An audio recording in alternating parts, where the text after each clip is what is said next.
کا تو پھر اس کا روزہ ٹوٹ گیا۔ اس کے علاوہ روزہ ٹوٹنے کی الگ کوئی چیزیں نہیں۔ بعض لوگوں نے یہ سمجھا کہ خون نکل جانے سے روزہ ٹوٹتا ہے، نہیں ٹوٹے گا۔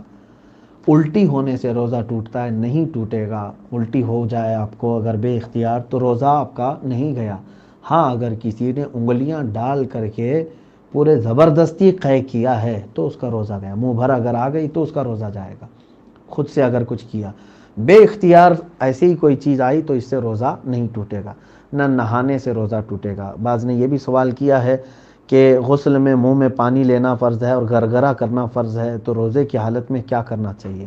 میرے عزیزو، غسل میں کلی کرنا فرض ہے، ناک میں پانی چڑھانا فرض ہے، گرگرہ کرنا فرض نہیں ہے۔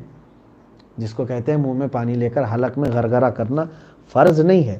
گرگرہ روزے کی حالت میں نہیں کرنا چاہیے کہ پانی کے قطرے حلق کے اندر جانے کا اندیشہ ہے۔ کلی کرے، ناک میں پانی چڑھائے، کوئی حرج نہیں۔ غسل میں بھی، روزے کی حالت میں بھی اگر غسل ہو رہا ہو تو کلی کرے، ناک میں پانی چڑھائے، اس سے روزہ نہیں ٹوٹے گا۔ آپ جیسا غسل کرتے ہیں ویسے غسل کریں، بس یہ ہے کہ گرگرہ نہ کرے، حلق میں پانی اندر نہ جائے، بس اتنا ہی ہے۔ اگر دن کے بیچ میں روزہ ٹوٹ جائے، جیسے کہ الٹی ہو جائے، یہی سوال کیا ہے کہ الٹی سے روزہ نہیں ٹوٹتا۔ ہاں سوال یہ تھا کہ بلڈ ٹیسٹ کروا سکتے ہیں کہ نہیں۔ بلڈ ٹیسٹ کروانے سے بھی آپ کا روزہ نہیں ٹوٹے گا۔ خون کا اگر چیک اپ کروانا ہے آپ کو، آپ کا خون نکالا گیا ہے تو آپ کا روزہ نہیں جائے گا۔ روزے کی حالت میں کیا گیم کھیل سکتے ہیں اور برش کر سکتے ہیں؟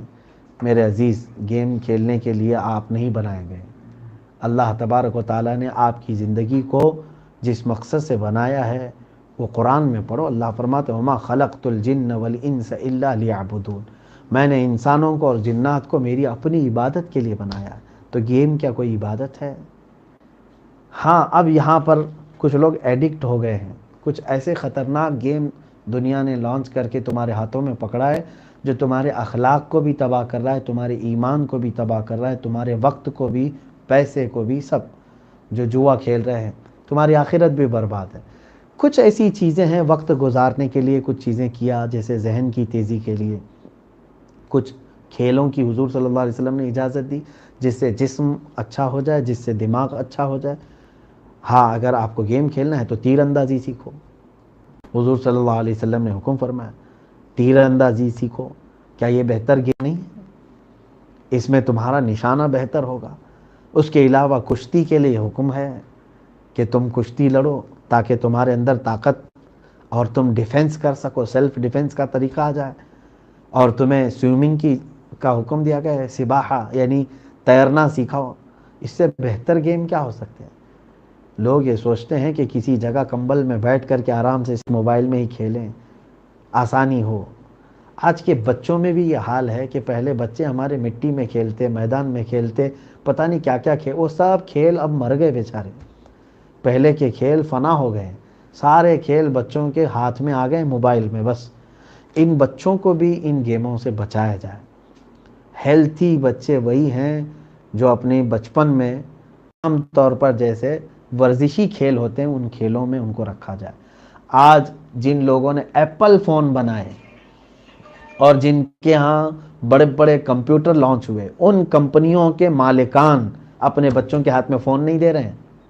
ایپل کمپنی کا مالک اپنے بچے کے ہاتھ میں فون نہیں دیتا۔ تو کیا بڑے بڑے لوگ وہ چاہ رہے ہیں کہ ہمارے بچے ہیلتھی بنے، جیسے نیچرل کھیلتے ہیں سب، ہم جیسے کھیل کے بڑے ہوئے ویسے ہی کھیلیں؟